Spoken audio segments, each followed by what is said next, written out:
যে আসি সম্মাননীয় অতিথিবৃন্দ, সুধীবৃন্দ, প্রায় 1 বছর হতে গেল স্নেহের ছেলেমেয়েদের সান্নিধ্য থেকে বঞ্চিত। খুব অল্প সংখ্যক হলেও আমি কিছু আমার স্নেহের ছেলেমেয়েদের দেখতে পাচ্ছি।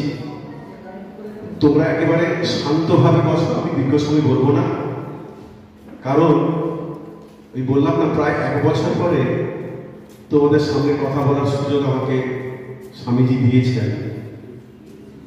তাই আমার একটি প্রার্থনা, তোমরা শান্ত হয়ে বসো। আমি বিভিন্ন ঘটনার মধ্যে দিয়ে খুব সংক্ষিপ্ত বক্তব্য রাখবো। আপনারা সুযোগ দিয়েছেন, আমি একটি সভাতে বলে এসেছি, আবার আমি ঠিক আমাকে 2টো নাগাদ আরেকটি সভায় পৌঁছতে হবে। আমি সংক্ষিপ্ত বলবো। আমি শুরু করছি। 1985-তে রাষ্ট্রপুঞ্জ একটি সিদ্ধান্ত নেয়। তারা চাইলেন এই বছরটিকে জাতীয় যুব বর্ষ হিসাবে উদযাপন করবে। যেমন নারী বর্ষ রয়েছে, শিশু বর্ষ রয়েছে, বিকলাঙ্গ বর্ষ রয়েছে, রাষ্ট্রপুঞ্জ সিদ্ধান্ত নিলেন আমরা 1985 সালটিকে জাতীয় যুব বর্ষ হিসাবে চিহ্নিত করতে চাই। তখন আমাদের কেন্দ্রীয় সরকার তারা একটি প্রস্তাব দিলেন, এই যে আন্তর্জাতিক যুববর্ষ উদযাপন হবে, এই আন্তর্জাতিক যুববর্ষটি শুরু হবে স্বামী বিবেকানন্দের জন্মদিন 12ই জানুয়ারি থেকে। এবং এই দিনে কি হবে, এই বর্ষ ধরে কি হবে, যুবকদের সমস্যা নিয়ে আলোচনা হবে, তাদের সমস্যার সমাধান কি তা নিয়ে আলোচনা হবে, এই দেশের জন্য, পৃথিবীর জন্য যুবকদের কি ভূমিকা, তাদের কি অবদান, এই নিয়ে আলোচনা হবে। এবং আমাদের দেশের কেন্দ্রীয় সরকার 12ই জানুয়ারি দিনটি জাতীয় আন্তর্জাতিক যুববর্ষের শুভ সূচনা করলেন। সেই থেকে 12ই জানুয়ারি আমাদের কাছে যুব দিবস হিসেবে চিহ্নিত হয়েছে, আমরা সেটি পালন করছি। আমরা জানি যে কিছু কাজ করতে গেলে আমাদের সামনে একটি দর্শনের প্রয়োজন, একটি জীবন্ত চরিত্রের প্রয়োজন। তাই যুবকরা তাদের যে জীবন গড়ে তুলবে, তাদের সামনে একটি দর্শনের প্রয়োজন, একটি জীবন্ত চরিত্রের প্রয়োজন। এবং সেই চরিত্র হচ্ছে কি, স্বামী বিবেকানন্দ। এই স্বামীজির জীবন চরিত্র সাহিত্য পাঠের মধ্য দিয়ে আমরা আমাদেরকে তৈরি করতে পারব। নেতাজি বলছেন, চরিত্র গঠনের জন্য রামকৃষ্ণ বিবেকানন্দ সাহিত্য অপেক্ষা উৎকৃষ্ট সাহিত্য আমি কল্পনা করতে পারি না। গান্ধীজি বলছেন, তাঁর রচনাগুলি আমি অত্যন্ত মনোযোগ সহকারে পাঠ করেছি এবং সেগুলি পাঠ করার পর দেশমাতৃকার প্রতি আমার শ্রদ্ধা সহস্রগুণ বেড়ে গেছে। রবীন্দ্রনাথ বলেছেন, যদি তুমি ভারতকে জানতে চাও, বিবেকানন্দকে জানো, তার মধ্যে সবকিছু ইতিবাচক, নেতিবাচক কিছু। স্বামী বিবেকানন্দকে আমরা এই জন্য দর্শন হিসেবে নেব, তাকে সামনে রেখে আমরা এই জন্য নেব, স্বামী বিবেকানন্দের সবকিছু পজিটিভ, নেগেটিভ বলে কিছু। স্বামীজি বলছেন, তুমি সহস্রবার ব্যর্থ হবে, তুমি শতবার হোঁচট খাবে, তবু তুমি একদিন জানবে তুমি ঈশ্বর। অস্কার ওয়াইল্ডের একটি বিখ্যাত কথা স্বামী বিবেকানন্দ বলতেন, every saint has a past, every sinner has a future. যিনি সাধু, তার একটি অন্ধকার অতীত আছে, আর যিনি পাপী, তার ভবিষ্যৎ রয়েছে।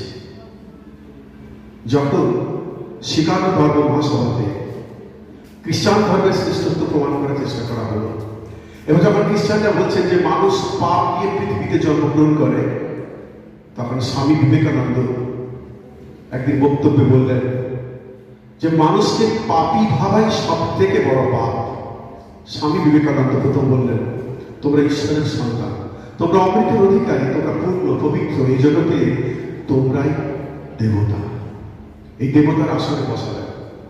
সবকিছু ইতিবাচক দিয়ে স্বামী বিবেকানন্দ এগিয়ে চলছে। স্বামী বিবেকানন্দ তার হৃদয় জুড়ে, মন জুড়ে শুধু ভারতবর্ষ আর ভারতবর্ষ, ভারতবর্ষের কল্যাণ। স্বামীজি বলছেন, আমি কন্টেন্টস ইন্ডিয়া, ভারতবর্ষের ঘনীভূত রূপ আমি। ভারতবর্ষকে ভালোবাসতে বাসতে স্বামীজি হয়ে উঠলেন স্বয়ং ভারতবর্ষ। শিকাগো ধর্ম মহাসভাতে গিয়েছেন 1893-তে। তা সেখানে একদিন হঠাৎ করে ডেট্রয়েটে একটি সভাতে স্বামীজি খুব আবেগপ্রবণ হয়ে পড়লেন।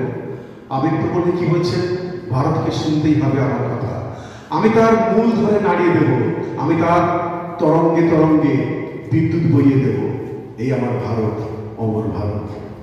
যখন তিনি ফিরছেন 1907 লন্ডন থেকে, তখন কি হচ্ছে, একদিন এক ইংরেজ বন্ধু স্বামীজিকে বলছেন, স্বামীজি এই যে বেশ কয়েক বছর আপনি পাশ্চাত্যের এই বিলাসবহুল জীবনের মধ্যে থাকলেন, এরপর ভারতবর্ষ আপনার কেমন লাগবে?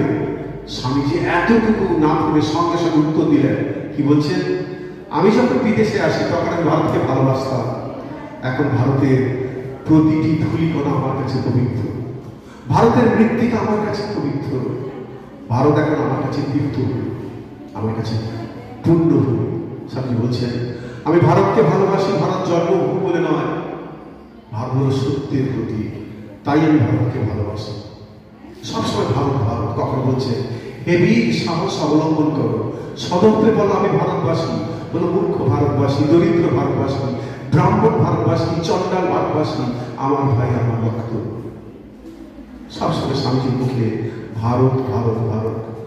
সমগ্র ভারতবর্ষ ভ্রমণ করতে করতে যখন তিনি কন্যাকুমারীতে পৌঁছলেন, সমুদ্রের মধ্যে যে পাহাড় রয়েছে সেখানে স্বামীজিকে ধ্যান করছেন। কোন দেবী ধ্যান করছেন না, কার ধ্যান করছেন? ভারত মাতা। ধ্যান করতে করতে অতীত ভারতবর্ষ, বর্তমান ভারতবর্ষ, ভবিষ্যৎ ভারতবর্ষ ফিরছে। এবং আরেকটি বিষয় আমরা বিস্মিত হব, যখন তিনি ভারতবর্ষে ফিরে এলেন, স্বামীজির কত বিদেশি শিষ্য শিষ্যা, তাদের মধ্যে মার্গারেট এলিজাবেথ লবল, পরবর্তীকালে যিনি ভগিনী নিবেদিতা হয়েছে, তিনি যখন ভারতে আসছেন, কতজন কত পরিচয় করে দিচ্ছেন। রবীন্দ্রনাথ বলছেন কি, তুমি লোকমাতা। স্বামীজি বলছেন, তুমি ভারতবর্ষের সেবায় নিবেদিত প্রাণ, নিবেদিতা। আচার্য জগদীশ চন্দ্র বসুর পত্নী অবলম্বী বলছেন, তুমি হিমালয় কন্যা হৈমবতী, তুমি উমা। আর নিবেদিতা নিজের পরিচয় দিচ্ছেন কি, আমি ভারতের নিবেদিতা, আমি রামকৃষ্ণ বিবেকানন্দের নিবেদিতা। নিবেদিতা ধ্যান করতেন ভারতবর্ষ ভারতবর্ষ ভারতবর্ষ। এই যে স্বামীজির ধ্যানের ভারতবর্ষ, স্বপ্নের ভারতবর্ষ, কল্পনার ভারতবর্ষ, সেই ভারতবর্ষ কে বলবে? তরুণরা, যুব সম্প্রদায়। স্বামীজি বলছেন, কোন মহৎ আদর্শ একমাত্র যুবকরা, তরুণরা খুব শীঘ্র গ্রহণ করতে পারে, বৃদ্ধরা। এবং কি পরিষ্কার ধারণা দিয়েছে স্বামীজির স্বপ্নের ভারতবর্ষ, কল্পনার ভারতবর্ষ, ধ্যানের ভারতবর্ষ যে যুবকরা তৈরি করবে, সে যুবকরা কেমন হবে, কি পরিষ্কার একেবারে বিজ্ঞানের মতো বুঝিয়ে দিয়েছেন যে আমার তরুণ দল হবে যারা ভারত করবে, তারা হবে কি, তারা হবে সৎ, শিক্ষিত, তারা হবে বীর, তারা হবে সাহসী, তারা হবে নিঃস্বার্থপর, তারা কোনো হীনমন্যতায় ভুগবে না, তাদের জাতীয় আদর্শ হবে সেবা ত্যাগ। আমি প্রথমে কথাটি বললাম, সেই যুবকরা হবে সৎ। স্বামীজি বলছেন, হয়তো আলোচনা হয়ে গেছে, সত্যের জন্য সব কিছু ত্যাগ করা যায়, কোনো কিছুর জন্য সত্যকে ত্যাগ করা যায় না। তোমরা যারা ছোটরা আছো, একটি ঘটনা শোনো, এগুলো কোনো গল্প না, ঘটেছে। স্বামীজি সুন্দর কথা বলতে পারতেন। যখন তিনি নরেন্দ্রনাথ, এমন তার একটা আকর্ষণ, এমন ব্যক্তিত্বের আকর্ষণ যে সবাই মুগ্ধ হয়ে কথা শুনতেন। স্কুলে গিয়েছেন, বন্ধুরা সবসময় পিড়াপিড়ি করতেন, নরেন্দ্র তুই গল্প বল। একদিন গল্প বলছে,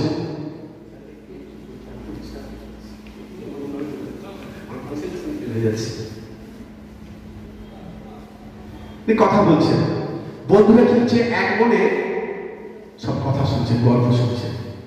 এবার ভূগোলের স্যার এসছে, তখনও গল্প চলছে পেছনে। ভূগোলের স্যার এক এক করে সবাইকে বলছে, পড়া দাও, কি পড়িয়েছি বলো। কেউ পড়া বলতে পারছে না, তার করে দিলেন। নরেন্দ্রনাথকে পড়া জিজ্ঞেস করেছে, সমস্ত উত্তর দিলেন। তাকে বলা তো দুমুখ, একই সঙ্গে দুদিকে মন থাকে, সমস্ত পড়ার উত্তর দিলেন। বলছে বসো। নরেন্দ্রনাথ দাঁড়িয়ে থাকলেন, যে তুমি বসো। বলছে না স্যার, আমিও কথা বলেছি। বলে তুমি কি কথা বলেছিলে, তুমি পড়ার উত্তর দিলে না। স্যার, ওরা কথা বলেছে সেই দোষে যদি ওদের দাঁড়াতে হয়, তা আমিও তো কথা বলেছি, আমাকেও দাঁড়াতে হয়। বুঝলেন না? এ হচ্ছে স্বামী বিবেকানন্দের সততা। তারপরে যে বিষয়টি আমরা শিক্ষা জগতের ছাত্রছাত্রী শিক্ষক আছি সেখানে বলছি যে আমার যুবকদল হবে সব শিক্ষিত। স্বামীজি বলছেন ভারতবর্ষের যে কষ্ট এটি দূর করতে হলে শিক্ষার আলো পৌঁছে দিতে হবে। সাধারণ মানুষ বিশেষ করে নারী সমাজের উন্নতি করতে হবে, তাদেরকে শিক্ষিত করতে হবে, বিশেষ করে নারী সমাজে। তিনি ভগিনী নিবেদিতাকে আহ্বান করছেন ভারতের জন্য পুরুষ অপেক্ষা নারী একজন